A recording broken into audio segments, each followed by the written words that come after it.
Salut tout le monde, suite de cette FAQ non matos que je vous avais promis au mois de juin, vous m'avez posé une tonne de questions. Et en fin de vidéo, on parlera de la nouvelle loi contre les influenceurs. Donc toutes les questions concernant mon passé, je les ai traitées dans la première vidéo. D'ailleurs, une question sous la première vidéo que je vais traiter ici, c'est à quel moment tu es passé de la région parisienne au sud de la France. Ça c'est assez simple en fait, ma femme étant professeure des écoles, elle pouvait changer de location assez facilement. Et à cette époque-là, il y avait François Hollande qui a doublé le nombre de profs.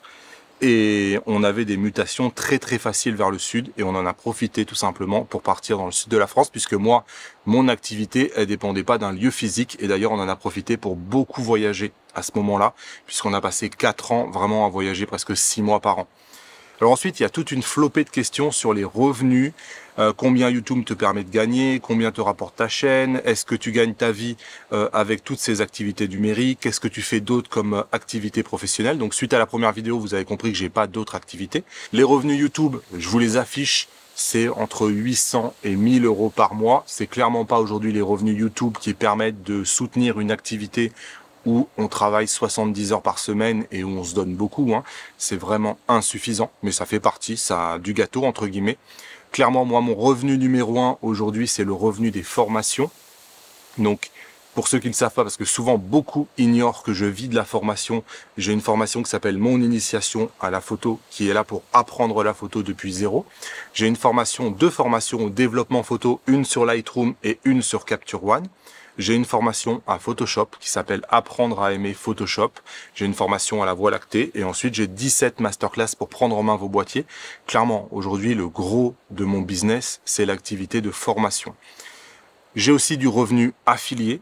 Parmi le revenu affilié, évidemment, on peut citer IPLN qui me rapporte à peu près dans les 1000 euros par mois minimum. Et pour rappel, les commissions IPLN, moi je les utilise pour financer l'acquisition de matériel parce que tout au long de l'année, je suis obligé d'acheter pas mal de matos pour vous faire ces vidéos-là sans avoir besoin de solliciter sans arrêt des prêts. Je suis beaucoup plus libre à avoir ce matériel à la maison, mais évidemment, il faut le financer. Donc c'est 1000 euros minimum par mois. Certains mois, ça peut être le double, évidemment. Ça me permet de financer ce matériel-là, d'avoir aucun compte à rendre à personne et pouvoir vous faire les comparatifs quand j'ai envie de vous les faire. On peut citer aussi Amazon. Amazon, c'est environ 600-700 euros par mois. Et après, évidemment, ce qui rapporte le plus, c'est généralement tout ce qui est sponsoring. Le sponsoring, je peux pas donner de chiffres exacts, mais typiquement, là, en ce moment, j'ai une campagne avec Salle Digital que j'aime beaucoup parce que je trouve que c'est quelque chose que j'aime beaucoup, d'inciter les gens à faire du tirage photo. Je trouve que tout le monde devrait en faire et moi, je me régale avec ce sponsor-là. Je suis super content d'avoir accepté. Et Salle Digital, c'est vrai que je peux pas donner un chiffre, mais on va dire que pour le type de chaîne que j'ai, c'est-à-dire dans les 60 000 abonnés, dédiés à une niche, photo, vidéo, pour des sponsors qui souhaitent s'adresser à ce type d'audience-là, on est rapidement à entre 1500 et 3000 euros pour une intégration d'1 minute dans une vidéo. C'est une fourchette qui est large, mais entre 1500 et 3000 euros, vraiment, c'est ce que je constate aussi chez les copains. Donc moi j'aimerais en avoir plus. D'ailleurs je vais faire des démarches là à la rentrée pour essayer d'avoir plus de sponsors comme ça. Parce que pour peu que je choisisse bien les sponsors, franchement c'est quelque chose qui peut vite devenir important en termes de revenus. Est-ce que tu travailles seul? As-tu un studio ou est-ce que tu es de chez toi? Ça serait sympa que tu nous présentes ton studio. Alors c'est vrai que j'en ai jamais fait et ça me donne une idée pour une future vidéo. Une petite présentation de mon espace de travail. Alors moi je travaille dans ma maison et la chambre, en fait c'est une chambre, c'était censé être la suite parentale invitée entre guillemets, qui est devenue en fait mon studio avec la salle de bain qui est derrière l'endroit où je tourne. Et la salle de bain d'aujourd'hui c'est devenu un espèce de lieu de stockage et j'ai dû créer ensuite une mezzanine parce qu'on a dû agrandir la maison parce que clairement moi mon activité elle est dans ma maison. Aujourd'hui donc je travaille tout seul. J'ai jamais réussi pour l'instant à m'entourer. Je sais pas si c'est possible parce que je travaille, j'ai un rythme en fait de travail qui est un peu quand j'ai envie. C'est-à-dire que moi ça me dérange pas de travailler 7 jours sur 7, mais il y a des moments où j'ai pas envie de travailler, des moments où j'ai envie de travailler. Et je trouve qu'à partir du moment où je commence à avoir des salariés, j'ai déjà essayé plusieurs fois, les salariés ils ont des horaires fixes, il faut les alimenter en travail en permanence. Vous voyez, moi ici je suis en vacances dans le nord de la France, je travaille à ce moment-là, ça me gêne pas du tout. J'ai pas l'impression de travailler, je m'amuse. Donc voilà, pourquoi rester exclusif à IPLN? C'est vrai que c'est une question qui se pose parce que d'autres créateurs ont des programmes d'affiliation chez IPLN, chez Mise Numérique, chez Digit Photo et chez plein d'autres boutiques. Et c'est cool qu'on ait le choix finalement. Mais c'est vrai que me concernant, IPLN fait partie de mon histoire. Ils m'ont permis de passer un cap que j'avais du mal à passer. Et aujourd'hui, IPLN, moi j'ai l'impression de faire partie un peu de la team IPLN. À l'époque où ils m'ont contacté, ils avaient énormément de défis et ils essayaient d'évoluer. Et c'est vrai qu'aujourd'hui, j'ai l'impression de faire partie de ce programme d'évolution, d'avoir des communications avec eux quasiment tous les jours. On parle de beaucoup de choses, on parle stratégie. Et ça, moi, c'est quelque chose qui se valorise pas vraiment, mais moi qui m'intéresse énormément finalement de participer un peu là-dedans. Et finalement, IPLN, c'est devenu aujourd'hui un lien affectif parce que voilà, il y a les IPLN Brothers, les 3 frères, il y a le papa. Moi, j'aime beaucoup les valeurs qu'ils ont, l'histoire de famille, tout ça. Enfin, franchement, j'adore ça. Et on échange aussi sur les vidéos, c'est-à-dire que c'est régulier que je leur envoie des vidéos à l'avance pour avoir leur feedback. Un feedback honnête, hein, pas juste dire pour « Ah oui, c'est incroyable, c'est exceptionnel ». Non, non, qu'on en arrive à se dire les choses. Et ça, aujourd'hui, on en est là avec IPLN, donc c'est super important pour moi d'avoir ce lien-là. Aujourd'hui, c'est clair que je me sens moins isolé que quand je faisais pas partie, entre guillemets, de la famille IPLN. Et ça, voilà, c'est quelque chose qui, pour moi, ça n'a rien à voir avec un programme d'affiliation qui se contente de dire je t'ai donné un client, donne-moi une commission. Ça va beaucoup, beaucoup plus loin que tout ça. Et c'est pourquoi, aujourd'hui, je mets que des liens IPLN. Mais moi, j'ai rien à dire de mal sur les autres boutiques. Digitphoto, quand je suis parti, ça s'est super bien passé. C'est une super boutique qui m'a jamais déçu. Le service est au top. Et de ce que j'en vois quand je fais des commandes, puisque ça m'arrive de commander chez Miss Numérique, chez Panajou, quand un produit n'est pas en stock chez IPLN et que j'en ai besoin rapidement, ça se passe super bien. On a des belles boutiques et j'ai rien à dire de négatif sur elles. C'est juste que voilà, aujourd'hui ma famille, entre guillemets, c'est plutôt IPLN. Est-ce que tu peux nous parler des contraintes imposées par les marques? Alors, il n'y a pas énormément de contraintes. Il faut pas, ça c'est aussi une croyance qui n'existe pas vraiment. Alors, j'ai quand même envie de parler de DJI, parce que c'est probablement aujourd'hui la marque avec laquelle je travaille qui cadre le plus les choses. À chaque fois que j'ai travaillé avec DJI, on reçoit un content guide qui vous dit tout ce que vous devez dire. Enfin, tout ce que vous devez dire, non, j'abuse. Mais qui vous dit quand même les mots clés à placer, comment le titre doit être tourné, les hashtags que vous devez utiliser. Moi, DJI, généralement, ils me demandent de faire 2 vidéos pour un seul produit. Ils vous disent qu'ils vous devez faire des vidéos courtes. Ils me demandent de voir un aperçu de la vidéo 3 jours avant. Ils m'ont demandé de voir mon storyboard avant le tournage de la vidéo. Donc, c'est quand même un niveau de contrôle qui est le plus élevé que j'ai jamais vu avec toutes les marques. Sony, leur contrainte généralement, c'est tout simplement de pas citer de revendeur, c'est-à-dire que je ne parle jamais d'IPLN quand j'ai une vidéo Sony parce que ça fait partie de leurs contraintes. Nikon, il faut savoir que généralement quand je vous fais une vidéo Nikon, c'est qu'il y a un représentant Nikon qui est venu à la maison. Donc chez moi, dans le sud de la France, il prend un avion, il prend un hôtel. Parce que chez Nikon, ils n'envoient pas les nouveautés par Chronopost et compagnie, parce qu'ils ont peur des leaks, ils ont peur que ça se perde et compagnie. Donc c'est un représentant qui vient directement, il peut me laisser le matériel et ensuite vaquer à ses occupations et compagnie, mais il n'envoie pas par la poste les nouveautés chez Nikon. C'est comme ça que ça fonctionne chez eux. Et il y a d'autres marques qui préfèrent les vidéos sponsor et qui en gros en font presque une condition. Soit vous êtes sponsor, soit vous pouvez pas faire la vidéo. Alors après les vidéos sponsor, j'essaye juste de leur faire comprendre que parfois c'est contre-productif de vouloir avoir le contrôle et que la vidéo sponsorisée, c'est pas non plus la panacée. Et j'avais eu le cas avec Case aussi. Case, je peux vous afficher un mail que je leur avais envoyé. De mémoire, ils me proposaient 1 000 € par mois et ils me proposaient un contrat de 12 mois Case. Et je leur avais dit non en leur disant que si je passe 12 mois à dire des choses incroyables sur les filtres Case, la prochaine fois qu'ils vont me proposer un produit et que j'en dirai du bien, il n'y a personne qui va me croire parce que j'aurais passé 12 mois à servir la soupe à Case en fait et que l'un dans l'autre en fait au final ils seraient perdants parce que j'aurais perdu ma crédibilité à parler de leur marque et à tester leurs produits et que finalement c'était pas une bonne idée. Et ensuite il y a les marques avec lesquelles j'ai jamais eu aucune demande et là pour le coup j'ai envie de citer Sigma qui était une des premières à travailler avec moi. Et pour qui c'est un bonheur de travailler avec eux, j'ai jamais eu la moindre remarque. Quel que soit le truc que j'ai dit, j'ai jamais eu la moindre remarque de la part de Sigma, c'est incroyable. Et Canon, Fujifilm, c'est pareil. Franchement, c'est ultra fluide, ils envoient le matériel, on fait ce qu'on veut avec le matériel. Il y en a qui me demandent comment j'allie la vie de famille et le business avec les déplacements à longueur d'année. D'autres qui me demandent un peu est-ce qu'on pourrait pas avoir des photos mieux que mes enfants vite fait, mon chien vite fait. Alors moi quand je me suis lancé j'ai pris beaucoup d'exemples sur Gérald Andon que j'ai contacté à l'époque, avec qui je suis resté un peu en contact parce que c'est un mec que j'adore et son travail m'a beaucoup inspiré. Et le fait est que je regarde les vues quand un matériel sort, je regarde un peu qu'est-ce que les gens regardent et j'essaye d'analyser et de comprendre qu'est-ce que cherchent les gens. Et moi, j'ai pas l'impression que les gens cherchent du beauty shot ou cherchent des photos ou des vidéos incroyables. En fait, ils veulent un test du produit qui soit le plus rapide possible et qui montre un peu quelles sont les limites du produit. Et effectivement, aujourd'hui, je changeais de main, je vous fais pas mal de tests, plein d'objectifs. Je peux pas à chaque fois qu'il y a un nouvel objectif aller dans un endroit incroyable et faire des belles photos. En plus, ça m'aide pas. Moi, quand je suis parti avec Panasonic au Japon, quand je suis revenu d'une semaine au Japon, je savais pas ce que valait le Panasonic S5 II parce que finalement, j'avais pas suivi mes protocoles de test.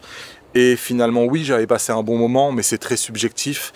Et on a besoin de mire, on a besoin de choses qui permettent d'objectiver en fait le matériel. Et c'est pas en allant forcément sur le terrain faire des choses incroyables qu'on en sait beaucoup plus. En tout cas, c'est mon avis. Et donc le seul endroit où vous pouvez trouver des photos qui sont pas à vocation de test, c'est sur mon Instagram, damien.bernal. Là-bas, vous avez plein de photos qui sont issues plutôt de mon travail personnel et qui sont pas issues de tests de produits. Pourquoi ton fils porte toujours une sacoche en bandoulière à son âge? Et non, c'est pas pour le style. C'est tout simplement parce qu'il est diabétique et que y a sa pompe à insuline à l'intérieur de la sacoche en bandoulière. C'est quelque chose dont j'ai déjà parlé. Mais c'est des commentaires que j'ai souvent sous les vidéos qui se demandent un peu pourquoi il a cette sacoche. Est-ce que tu fais du gaming un peu? Est-ce que tu as une autre passion à côté de la photo? Alors le gaming, j'en ai fait pas mal en tant que geek, c'est assez naturel. J'en ai fait pas mal quand j'étais jeune. C'est vrai que j'ai terminé avec une grosse guilde bien compétitive à World of Warcraft. Donc j'étais patron de guilde et on menait des raids de 40 personnes. Ceux qui ont fait du World of Warcraft savent de quoi je parle, mais c'était vraiment de la gestion d'équipe et c'était super intéressant comme aventure, même si c'est très prenant. C'est vrai que là, depuis quelques temps, j'ai plus du tout le temps de jouer. Même si je profite de l'été là pour faire le dernier Zelda, c'est mon objectif de l'été, et pour l'instant, ça se passe plutôt bien. Est-ce que tu as une autre passion à côté de la photo? Oui, j'en ai plein. Franchement, je suis un passionné de beaucoup de choses. J'aime beaucoup le sport. Je suis énormément le sport, même si mon sport de prédilection, c'est la Formule 1. Et que quelque part, mon rêve, c'est un peu d'être invité à un VIP paddock. Ça, c'est quelque chose que j'aimerais beaucoup. Mais voilà, c'est vrai que la Formule 1, je loupe jamais un Grand Prix de Formule 1. Mine de rien, je regarde tes vidéos depuis pas mal d'années. J'aime bien poser cette question dans les FAQ. Quel est ton plus gros regret lié à tout ce que tu as fait sur YouTube? J'ai un regret. Moi, j'estime que j'ai pris vraiment une mauvaise décision à l'époque où j'ai abandonné ma première chaîne. J'avais la chaîne Les Guides Fujifilm qui a 30 000 abonnés. Et à un moment donné, quand je me suis diversifié vers Sony, j'ai pris cette mauvaise décision, en tout cas, je trouve, de faire une deuxième chaîne. Et c'est extrêmement difficile de créer une deuxième chaîne. C'est dur de gagner des abonnés, c'est vraiment dur. Mais alors quand quelque part, t'abandonnes 30 000 abonnés, et tu recommences à zéro, et en fait j'étais naïf, je pensais vraiment que c'était beaucoup plus facile que ça, et que finalement j'allais regagner une bonne partie des portions des gens, et finalement on voit bien que non. C'était non pour moi, sur les 30 000, j'ai dû en gagner 1500, 2000 à peu près. Et depuis, j'ai vu Olivier Schmitt, qui avait essayé sa chaîne Guide Photo Vidéo, et c'est pareil, lui il avait dans les 140 000 abonnés, je crois, Olivier, et il en avait regagné 2-3 000 à peine. J'ai vu là Stéphane Couchou qui crée Subdivision. Et c'est pareil, il demandait aux gens, mais réabonnez-vous. Et finalement, même avec 150 000 abonnés, je crois qu'il il en a récupéré même pas 1000. Donc c'est dur, c'est vraiment dur de repartir à zéro. Et moi, c'est une décision que je regrette. Abandonner cette première chaîne pour en créer une deuxième, c'était vraiment pas une bonne idée. Et ces 30 000 abonnés, pour moi, je les ai perdus en grande partie. L'autre regret que j'ai en termes de vues, c'est que j'ai pas été capable de profiter du levier des vidéos courtes. Aujourd'hui, c'est vrai que toutes les chaînes qui explosent, c'est parce qu'elles arrivent à utiliser ce levier des vidéos courtes. On est capable de faire des miracles avec ce levier-là. Là, j'ai vu Gauthier Veltri qui fait d'excellentes vidéos sur les drones. Il a fait une vidéo, un petit short là, sur j'ai fait tomber mon drone dans un kart. Et je crois qu'il a fait 1,5 million de vues. Et forcément, 1,5 million de vues, vous gagnez 20 000 abonnés ou 30 000 abonnés. J'en ai vu plein d'autres. Some Picture l'avait fait l'été dernier. Ouais, c'est aujourd'hui un levier que je suis pas arrivé à utiliser. Est-ce que tu seras au salon de la photo cette année? Eh ben non, parce que tout simplement ça a lieu en même temps que la Coupe du Monde de rugby. Et j'ai la chance d'aller voir un match. Donc voilà, je serai plutôt à la Coupe du Monde du rugby, du côté de Lyon pour le 3e match de l'équipe de France de rugby qui a lieu au moment du salon de la photo. Quelles sont les meilleures stratégies pour démarcher des marques, pour obtenir des contrats de création de contenu? Je suis surtout bloqué à l'étape de prise de contact. N'ayant pas un portfolio très développé, aurais-tu un processus qui marche bien pour un freelance qui débute? Merci beaucoup. Alors c'est compliqué, les marques, il faut bien comprendre qu'elles sont vraiment beaucoup sollicitées et d'expérience. c'est pas à vous de contacter les marques en fait. Enfin moi je pense pas. Je pense que c'est plutôt, il faut faire en sorte d'apparaître sur le radar des marques et l'idéal c'est quand même que ça soit plutôt les marques qui viennent vous voir. Et aujourd'hui je me rends bien compte qu'à chaque fois que c'est moi qui sollicite une marque, je prends une porte. Encore aujourd'hui, je prends porte sur porte. Voilà, ça marche quand c'est les marques qui me contactent, ça marche pas quand c'est moi qui contacte les marques. Je sais pas pourquoi. Probablement que nous, quand on contacte les marques, on tombe pas au bon moment. On contacte pas toujours la bonne personne qui a le pouvoir décisionnel. Ce qui fait que c'est pas évident quand c'est vous qui contactez les marques. Et moi, je pense que du coup, la bonne stratégie, c'est de faire des actions qui vont vous permettre d'apparaître sur le radar des marques. Je prends l'exemple de Netflix. Je connais un designer, je vois passer régulièrement un designer qui fait des affiches pour les séries Netflix, alors qu'il n'est pas du tout payé par Netflix en fait. Il essaye juste de créer du contenu pour Netflix, et un jour, pourquoi pas, que Netflix lui propose un contrat de designer. Insta360, j'avais envie de travailler avec eux. Lorsqu'ils ont lancé la Insta360X3, j'étais pas du tout dans le processus de lancement. Je me suis dit, je vais l'acheter quand même, je vais faire du contenu. Et le produit suivant, Insta360, m'a contacté. J'ai fait la même chose pour Artlist dernièrement. J'aimerais bien, parce que moi j'utilise Artlist depuis 6 ans, j'aimerais bien pouvoir bosser avec Artlist. Ils sponsorisent les créateurs, ils font des choses très intéressantes. Moi c'est quelque chose que j'utilise à longueur d'année, Artlist. Donc j'ai fait des vidéos là dernièrement qui parlent un peu d'Artlist. Pour arriver à travailler avec des marques, il faut travailler sur le long terme. Je vois trop de gens qui, au bout de 6 mois de création de contenu, essayent de travailler avec une marque et se démotivent. Le problème c'est que YouTube c'est plutôt un marathon. Et en fait, on se rend compte qu'au bout de 2-3 ans, il y a 90-95% des gens qui ont commencé une chaîne qui ont abandonné. Et c'est le temps qui fait le tri sur YouTube. Et du coup, une marque, c'est vrai que avant que vous ayez 2-3 années d'ancienneté et que vous ayez fait vos preuves, je suis pas sûr qu'elle travaille avec quelqu'un qui est juste en train de se lancer. En tout cas, tout ça, c'est très personnel, hein. C'est ma vision à moi pour la manière d'arriver à travailler avec une marque. Tu te fais sponsoriser par Salle Digital depuis quelques vidéos. Est-ce que tu as changé de stratégie sur les vidéos sponsorisées? Je vais continuer dans le futur de refuser d'être sponsor par le produit que je suis en train de tester. Parce que en fait l'idée c'est que moi en tant que consommateur, quand je vais regarder une vidéo d'un test, là dernièrement j'ai changé la voiture, donc je regardais plein de vidéos de tests de bagnole, ou que on change le matelas et que on regarde des vidéos de tests de matelas ou de matos tech, en fait peu importe. Je me sens quand même plus en confiance quand le gars est pas rémunéré de la vidéo sur laquelle je suis en train de baser ma décision d'achat. Et donc, j'ai pas envie d'être ce gars-là.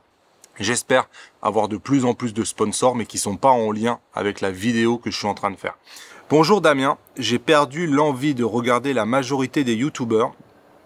Pourquoi ? Un trop plein de revues matérielles, la nouveauté, le dernier accessoire, vision somme toute réductionniste de la photo, comme de la vidéo, construire du sens, de la subjectivité, partager un regard, n'ont-ils plus de place? Est-ce une question de business model, de marque ou de sponsoring? La question, existe-t-il selon toi une alternative à la marchandisation de la discipline photographique? Alors, je vais être cash, hein, mais j'avoue que j'ai du mal à comprendre ce genre de commentaires personnellement. Moi, j'ai quand même l'impression que il n'y a pas que des chaînes matos, hein. Et clairement, sous chacune de mes vidéos, j'ai des commentaires de gens qui hurlent à quel point ils détestent le matos, à quel point c'est nul les vidéos matos. Et je me demande parfois s'il n'y a que moi qui trouve bizarre finalement de regarder des vidéos matos tout en hurlant en commentaire que les vidéos matos, ça vous intéresse pas. C'est un peu bizarre à mon goût. Et moi, je suis pas d'accord parce que j'ai l'impression quand même qu'il y a beaucoup de chaînes aujourd'hui qui parlent pas matos, hein. Apprendre la photo ou Thomas Amoudi, ils vont vous parler surtout culture photographique. On a quand même Pose Nature qui lui va parler photo animalière, Olivier Roch ou Antonio Godenshow, photographie de paysage, retouche photo, Lightroom, Photoshop. On a aussi toutes les chaînes qui sont plutôt vidéastes, comme Pile et Face ou Monsieur Caméra, Explique-moi encore, qui font d'excellentes vidéos. Franchement, je trouve que c'est varié quand même, hein. Et on a le copain de Derrière la caméra, Benjamin, qui fait des séries là, en ce moment autour des vidéos animalières qui sont absolument incroyables. Et tout ça, c'est gratuit. Et on a quand même des gens qui trouvent le moyen finalement de nous insulter sous les vidéos et de nous dire à quel point ça les dégoûte notre travail. Moi, c'est vrai que je trouve ça quand même un peu étrange de s'infliger une vidéo qu'on n'a pas envie de regarder pour aller râler en commentaire. Ouais, je sais pas. Hello, on met souvent l'auto-entrepreneuriat à l'honneur quand on stream ou qu'on crée des vidéos sur les plateformes, on est son propre patron, mais vu de l'extérieur, on a bien souvent l'impression que le vrai patron, celui qui tire les ficelles, c'est l'algorithme de ces plateformes. On l'a vu encore dernièrement sur Twitch, le vent de panique, blablabla, quand on change les règles, est-ce que j'ai un plan B? Alors déjà, oui, c'est vrai.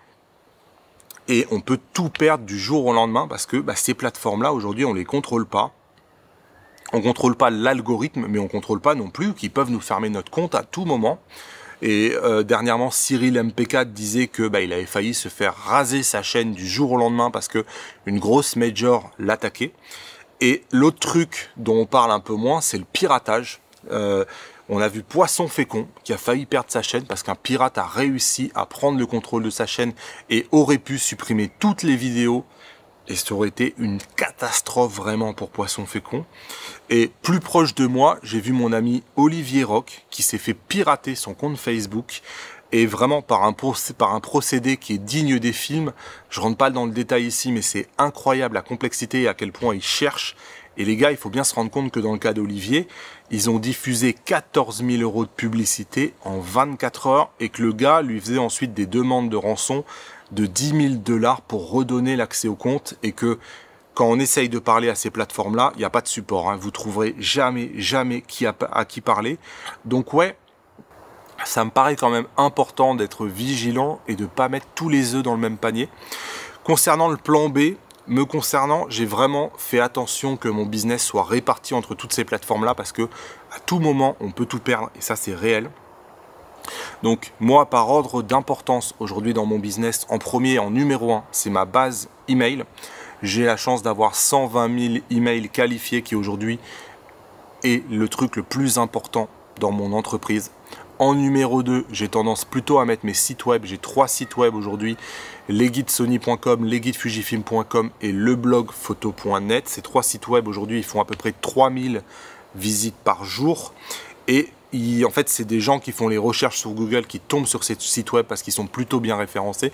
Et c'est aujourd'hui quelque chose qui me rapporte beaucoup plus que mon activité YouTube. Parce que mon activité YouTube, j'aurais tendance plutôt à la mettre numéro 3 dans mon business parce que sur YouTube, les gens viennent généralement chercher plutôt du gratuit et on a du mal à financer complètement une activité, des vidéos qui sont sur YouTube.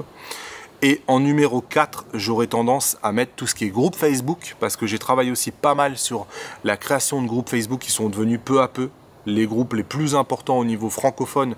Donc j'ai le groupe Fujifilm, le groupe Canon et le groupe Sony Entraide francophone. Et ça aussi, ces groupes Facebook, il y a quand même pas mal d'activités et aujourd'hui, ils font partie de mon business.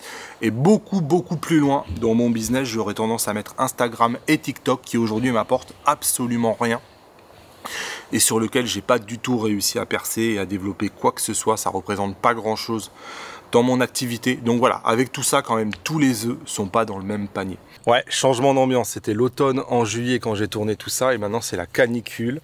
Donc, il y a eu quelque chose au mois d'août. Hello Damien, maintenant que la loi contre les influenceurs est applicable, quel impact pour le YouTube Game selon toi? Alors, c'est pas contre les influenceurs, mais c'est effectivement pour encadrer un peu les abus. Pour ceux qui débarquent depuis le 11 août, il y a quelque chose qui est une loi qui est applicable, qui dit que en gros, maintenant, on doit utiliser plus que 2 termes, collaboration commerciale ou publicité. Et si on a reçu un produit ou si on a été rémunéré pour faire une vidéo, ces termes-là doivent plus être planqués dans une description ou apparaître 10 secondes au début de la vidéo quand on n'est pas trop attentif. Mais ces termes-là, ils doivent rester incrustés dans la vidéo 100% du temps. 100% du temps où on parle de ce produit-là. Donc si on fait une vidéo dédiée à un produit, 100% de la vidéo, vous avez la mention collaboration commerciale incrustée dans la vidéo. Donc ça part d'un bon sentiment, évidemment. Moi, ça me pose zéro problème parce que j'essaye de toute façon de faire quelque chose d'éthique et j'ai absolument rien à me reprocher. Donc franchement, moi, cette loi-là, à la base, elle me pose zéro problème. Le problème, c'est que moi, je trouve qu'elle met tout le monde un peu dans le même panier. Je m'explique. Je fais des vidéos pour Viltrox, par exemple. Viltrox, ça fait des années que je travaille avec eux. Ils envoient les objectifs. La moitié des objectifs, je les ai défoncés de chez Viltrox en disant qu'ils avaient des aberrations chromatiques, des autofocus qui marchaient pas et compagnie. Les derniers sont plutôt bons, mais il peut leur arriver de temps en temps d'en louper un. Viltrox, c'est une marque chinoise qui clairement n'est pas en position de m'imposer quoi que ce soit ou de me dire ce que je dois dire. Enfin, franchement, je m'en fous de Viltrox. Vraiment, s'il y a une marque qui peut me bannir, c'est Viltrox, Ulanzi, Sirui par exemple, qui sont des marques qui nous contactent régulièrement pour qu'on parle de leurs produits, parce que leurs produits sont plutôt des bons rapports qualité-prix, dont pas grand monde parlerait s'ils ne faisaient pas des actions comme ça, de nous envoyer les objectifs. Les objectifs, il faut bien comprendre qu'on ne les mange pas, hein, les objectifs, ça ne nourrit pas. Donc, moi j'ai des objectifs par exemple Fujifilm, Sony, compagnie, j'ai pas besoin des objectifs Viltrox, ils seront forcément inférieurs à ces objectifs-là qui coûtent 4 fois plus. Donc, Viltrox, je m'en fiche, je me sens pas redevable de Viltrox. Mais là, par exemple, je suis en train de vous tester le nouveau 27 mm. Ils me l'ont envoyé, comme tous les autres objectifs avant. Ça encombre mon bureau, ça prend la poussière. C'est des objectifs que j'utilise uniquement au moment du test et qu'ensuite je n'utilise plus. Donc, ils ont zéro contrôle sur moi, mais je suis même pas rémunéré pour la vidéo. Donc, si c'est une daube, je vais vous dire c'est une daube. Et je l'ai déjà fait une dizaine de fois sur des Viltrox. Donc, vraiment, pour le coup, je peux en parler. Sauf que maintenant, avec la nouvelle loi, à partir du moment où ils m'ont donné un objectif, je dois mettre la mention collaboration commerciale ou publicité sur ma vidéo. Le problème, c'est que ma vidéo, je suis désolé, mais c'est pas une collaboration commerciale, ma vidéo. Et ma vidéo, c'est encore moins une publicité pour un objectif Viltrox. Donc je me sens un peu piégé par cette loi-là, parce que les gens comme moi, qui quelque part n'avaient absolument rien à se reprocher, j'ai l'impression d'être dans le même panier que quelqu'un qui a été payé par Viltrox et à qui Viltrox aurait dit tu dois dire ça, ça, ça, et ça, et ça, et ça, par exemple, t'en parles pas. C'est pas mon cas. Donc j'ai pas envie de mettre cette mention collaboration commerciale alors que j'ai les fesses propres et que j'ai absolument rien à me reprocher. Donc la conséquence que je vois moi sur cette loi-là, et je vois déjà des copains qui me disent ces vidéos-là, je les ferai plus. On n'est pas rémunéré pour une vidéo Viltrox, pour une vidéo Sirui, pour une vidéo Ulanzi, zéro rémunération, zéro contrainte, zéro indication de la part des marques sur ce qu'on doit dire. Ah ouais, mais si on doit mettre collaboration commerciale ou publicité sur 15 minutes ou 20 minutes de vidéo et avoir une image un peu néfaste parce qu'on a l'impression qu'on sert la soupe à une marque, franchement, cette vidéo-là, autant pas la faire. Le problème, c'est que si plus personne fait des tests et fait des vidéos sur des petits produits pas très chers avec un bon rapport qualité-prix. Moi, j'ai vu plein de gens qui étaient intéressés par les vidéos qui ont été faites sur les Sirui dernièrement. Ces vidéos-là, je pense que maintenant, on les fera plus. Parce que c'est hors de question, alors qu'on a été 100% libre, qu'on n'a pas été rémunéré, d'afficher collaboration commerciale ou publicité sur 100% de la vidéo. Donc, en fait, cette loi-là, je trouve, moi, elle me pose zéro problème parce que je suis éthique et que, de toute façon, des sponsoring, à la base, j'en fais pas beaucoup. Mais quand une marque veut que je fasse un test d'un produit en me laissant 100% libre, cette marque-là, maintenant, je suis obligé de mettre collaboration commerciale ou publicité. Et finalement, vous, comment vous faites la différence entre quelqu'un qui a été rémunéré pour dire quelque chose de précis et dont la vidéo, c'est quasiment un publi-reportage et quelqu'un qui a été 100% libre? Moi, c'est vraiment le truc qui me fait tiquer. Donc voilà, c'est vrai que moi, je suis mitigé sur cette loi-là. Et si elle s'applique telle qu'elle et qu'elle n'est pas modifiée, je pense que ça risque d'appauvrir le contenu parce que une marque comme Viltrox, Ulanzi, Sirui et tous les autres, comme elles n'ont pas des gros centres logistiques, elles ne vous proposent pas de rendre le produit. Elles n'ont pas d'étiquette de retour et compagnie, ça coûterait trop cher à ces marques-là. Donc elles vous donnent le produit alors qu'on ne l'a pas demandé. Mais finalement, on risque de plus avoir de vidéos sur ces produits-là parce que si nous, on y perd en image et que ça donne l'impression à l'audience que c'est une publicité, c'est pas la peine. La dernière option, ça serait tout simplement d'ignorer la loi, de continuer à faire comme on faisait avant. On coche la petite case, on dit vite fait que c'est un partenariat en début de vidéo. Le problème, c'est que ça consiste à dire moi, j'ignore la loi comme si elle s'appliquait pas à nous. Et je trouve que c'est pas non plus un super bon message. Donc dans tous les cas, je pense que cette loi-là va avoir un impact. Elle va avoir un impact sur les contenus et tout le monde va avoir faire avec. En tout cas, moi, je vais m'y conformer. Quels sont tes prochains objectifs de développement? Alors, réussir à pérenniser et à participer finalement à tous les lancements de produits, c'est le truc le plus difficile à obtenir. J'ai réussi à en faire quelques-uns dernièrement. Il ne faudrait pas que ça s'arrête, parce que clairement, si ça s'arrête, ça va être un gros coup dur pour ma chaîne. Donc, il faut que je fasse attention à ce que ça puisse se pérenniser tout en gardant un côté critique et en gardant une liberté de parole. Niveau business, j'ai toutes mes formations qui vont rejoindre le catalogue IPLN là, à la rentrée. Et ça, clairement, ça va être un big step up parce que là, vous êtes nombreux, clairement, sur le site d'IPLN. Moi, j'aimerais beaucoup travailler un peu plus avec DJI, mais je vous ai dit tout à l'heure qu'ils avaient beaucoup de contraintes chez DJI et que j'ai un peu l'impression qu'ils ont énormément resserré la vis auprès... Enfin, voilà, je veux pas... Moi, j'ai quand même l'impression qu'ils ont resserré la vis et qu'ils veulent un peu moins de tests qu'avant, DJI. Et j'aimerais bien, pourquoi pas, m'entourer aussi d'un assistant ou d'un monteur. D'ailleurs, si vous êtes dans le 66 et que vous pensez que vous avez le profil, n'hésitez pas à me contacter. Dans le 66, je dis bien, parce que en ligne, ça serait beaucoup plus facile à trouver. Mais quand je reçois un produit à la maison, que j'ai besoin d'aide pour le tester, bah voilà, le produit, il est à la maison. Donc si vous n'êtes pas proche de chez moi, c'est pas la peine. Et je crois qu'on en termine avec cette longue question de réponse. J'ai pas pu, j'ai choisi forcément à quelle question je répondais pour que ça fasse une vidéo cohérente. J'ai pas pu répondre à tout le monde, mais un grand merci vraiment. Hein. Merci pour vos commentaires que vous laissez sous les vidéos. Je les lis absolument tous les commentaires. Hein. C'est pareil, à chaque fois que quelqu'un met le code créateur Damien sur ipln.fr, je reçois un email, je vois ce que vous avez commandé, je vois votre nom. Ça c'est génial et c'est un soutien incroyable de voir vos noms défiler. Donc voilà, pour moi l'aventure est continue et je vous souhaite à tous une bonne fin d'été. Salut!